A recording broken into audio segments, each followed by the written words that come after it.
Olá, amigos do Canal Proibido. Espero que todos estejam bem.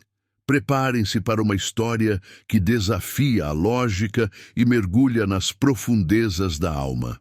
O que vocês fariam se descobrissem que voltaram à vida não uma, mas 2 vezes, apenas para repetir a mesma tragédia?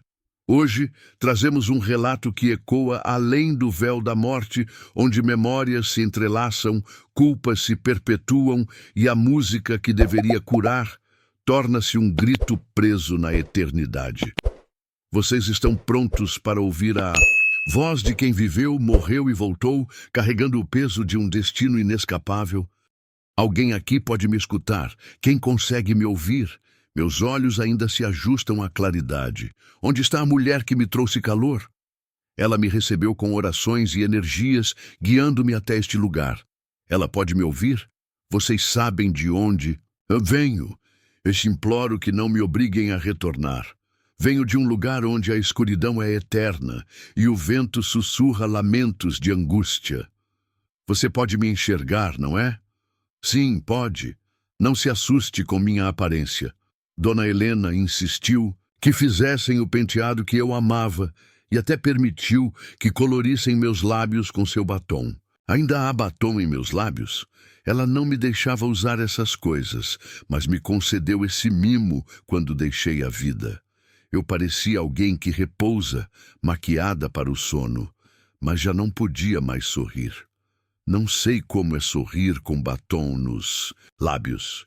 Querem que eu fale de quando era Sofia, achando que era diferente? Não era, não foi. Primeiro fui Lívia. Depois retornei como Sofia. Não compreendo por que me permitiram voltar. Vocês poderiam me explicar? Não sei por que isso é relevante. Querem saber por que falo como Lívia e não como Sofia? Não tenho resposta. Aqui não sinto diferença entre uma existência e outra. Elas se entrelaçam em minha mente, como se fossem uma única essência, a mesma alma. Por que me fizeram retornar pelo mesmo útero? Fui eu quem pediu? Tudo é tão nebuloso, tão distante em minhas lembranças. Será que voltei para expiar os erros de quando era Lívia? Talvez eu os decepcione, pois trago mais dúvidas do que certezas. Aceitei retornar como quem se oferece para ser uma peça de substituição, como se isso pudesse aliviar a culpa no coração de Dona Helena. Mas repeti tudo, amplifiquei sua dor e seu remorso. Na minha última vida como Sofia, não despertei os mesmos prazeres que tinha como Lívia. Isso irritava Dona Helena profundamente. Eu percebia, pois ela queria que eu me vestisse como antes, que agisse como antes, que amasse as mesmas coisas que sua filha perdida amava. Desenvolvi aversão por Lívia sem saber que eu mesma havia sido ela. Será que Dona Helena pressentia que Lívia e eu éramos o mesmo espírito? Talvez a música, o violino de Lívia. Querem que eu fale disso? Talvez eu não consiga sem derramar lágrimas. Por que Dona Helena desprezava o violino de Lívia? Interrompi minha vida como Lívia, porque me roubaram o violino. Dona Helena o tomou de mim. Por que então ela insistia que eu aprendesse a tocar violino quando fui Sofia? Entendo. Agora era o remorso corroendo-a. Ela queria reparar um erro. Quando eu era Lívia, a música era minha essência, como o oxigênio que eu inalava, como a água que saciava minha sede. Senhor Eduardo, meu pai, era a fonte dessa vitalidade. Ele me compreendia não com palavras, mas com notas, melodias, acordes que misturavam tristeza e beleza. Ele era pianista e, quando tocava, o mundo parecia pausar para contemplar. Foi com ele que descobri o violino, a madeira polida, o arco, o som que parecia brotar da alma. A música era nossa conexão, nosso segredo, nosso santuário. Talvez Dona Helena percebesse isso. Talvez ela enxergasse de fora o vínculo que eu e meu pai construíamos internamente. E isso a feria. Dona Helena sempre carregava um temor profundo de ser esquecida. Ela nunca desejou ter filhos. Dizia que filhos desarrumam o corpo e o lar. Talvez soubesse que filhos também desorganizam o amor. Teve de me dividir com meu pai, seu companheiro. Eu era jovem demais para compreender, mas agora entendo. Dona Helena me via como uma intrusa, uma rival. No fundo, creio que ela queria ser a única melodia na vida dele. Coitada, ela criava 1000 artimanhas para me afastar da música. Achava que a música era o laço que me unia tanto a meu pai. E era. Tentou me incutir paixão por outras atividades, como balé ou esportes, mas eu resistia. Quanto mais eu mergulhava no universo musical de meu pai, mais ela se sentia excluída da atenção dele. Certa noite, Sr. Eduardo me convidou para tocar com ele. Foi sublime. Foi mágico sentir a casa se encher com a harmonia das teclas de seu piano e meu violino acompanhando.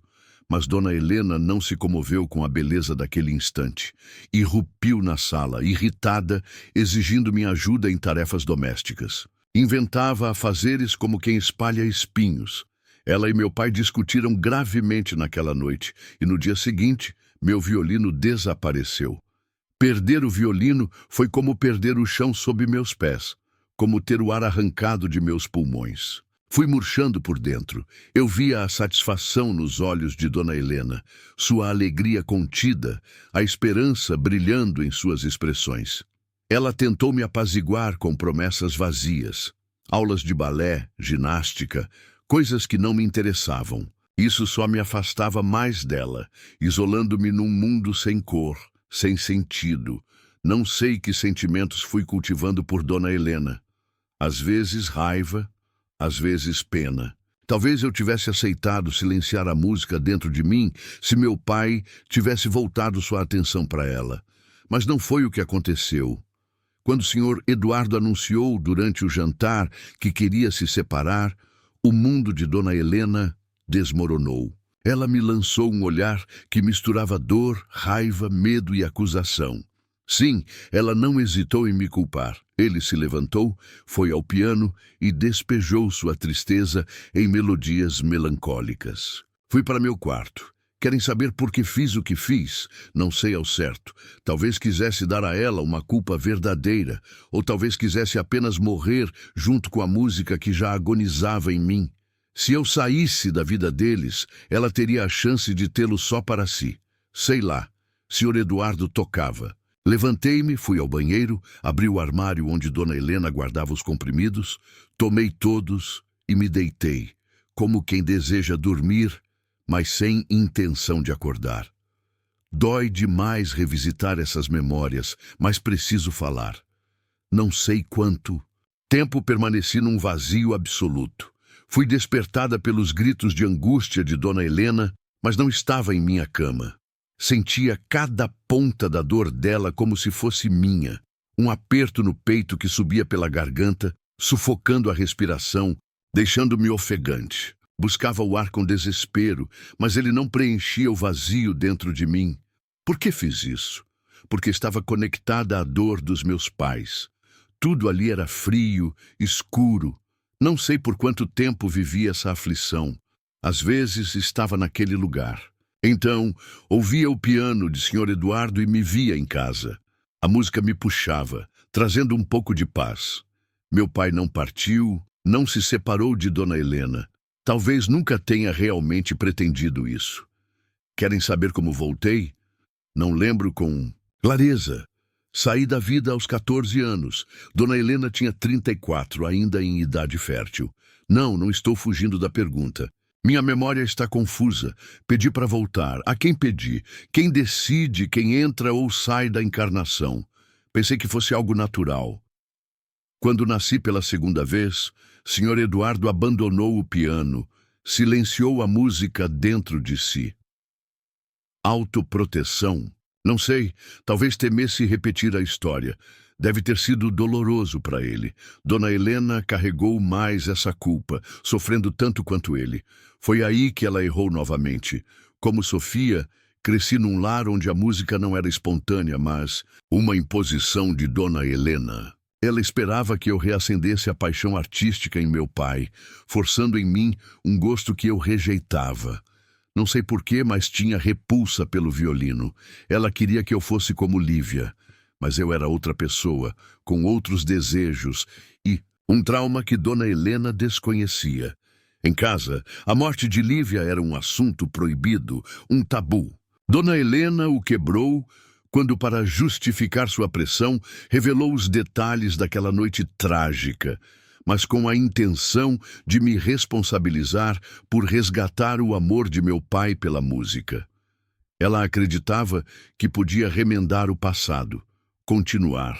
De onde parou, eu não entendia por que isso era tão importante. Só queria ser eu mesma. Minha resistência em me tornar a versão perdida de mim mesma gerou conflitos e retaliações. Dona Helena intensificava a pressão e eu expandia minha aversão a tudo que remetia a Lívia. Sr. Eduardo permanecia alheio a isso. Chegava em casa, calado, e saía em silêncio. Talvez considerasse tudo isso uma tolice de Dona Helena. Era o que ele me dizia quando eu desabafava. Bobagens da sua mãe.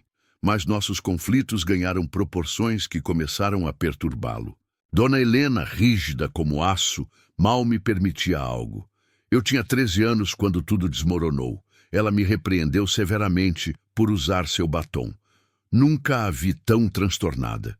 Sr. Eduardo tomou minha defesa, consolou-me e prometeu comprar um estojo de maquiagem. Dona Helena não aceitou bem, mas ele ignorou. A partir daí, a situação piorou. No dia em que meu pai trouxe o estojo, Dona Helena avançou sobre ele, arrancou o estojo e o espatifou no chão. Seguiu-se uma troca de acusações, com ela me culpando pela infelicidade que reinava em nosso lar. Creio que meu pai atingiu seu limite. Depois daquele dia, ele se retraiu ainda mais. Passou a dormir no sofá da sala e a fazer refeições sozinho. Num fim de tarde chuvoso, ele apareceu na sala com uma mala numa mão e o violino na outra. Disse que estava se mudando, saiu pela porta e partiu, ignorando a chuva fina e os gritos de Dona Helena, que exigia explicações. Ora ela implorava que ele voltasse, ora me fuzilava com olhares de raiva, dizendo que a culpa era minha. Então, ela pegou o carro e saiu também. Fui para o banheiro, tranquei-me lá, liguei o chuveiro frio e sentei-me no chão. Tinha a lâmina de barbear de meu pai.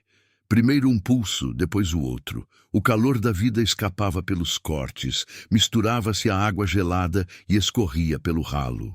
A vida deixou meu corpo, mas minha consciência permaneceu. Por horas, fiquei presa a ele, sentindo as pessoas o manipularem. Foi horrível. Aos vivos presentes nesta reunião, alerto. Não cometam essa loucura.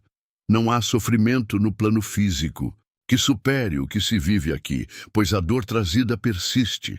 Quando fecharam a tampa, meu pavor foi tão grande que desmaiei. Despertei no mesmo lugar onde estive como Lívia. Cometi o mesmo erro e minha consciência cobrou sem piedade. Novamente, enfrentei os mesmos tormentos. A noite sem fim, o medo, a angústia infinita de Dona Helena que me invadia como se seus sentimentos fossem meus. Desta vez, o silêncio do piano de meu pai, a ausência da música que não me puxava mais para casa. Então, chegou um momento em que a agonia dentro de mim se aquietou. Não sentia mais as dores de Dona Helena. A mulher que me trouxe até aqui disse que ela morreu amargurada e sozinha. Imploro que me deixem ir até ela, que me permitam essa caridade. Por favor, levem-me até Dona Helena. Posso ouvir, dentro de mim, as canções que tocava para ela. Quero que ela as ouça também. Quero que ela ouça meu violino.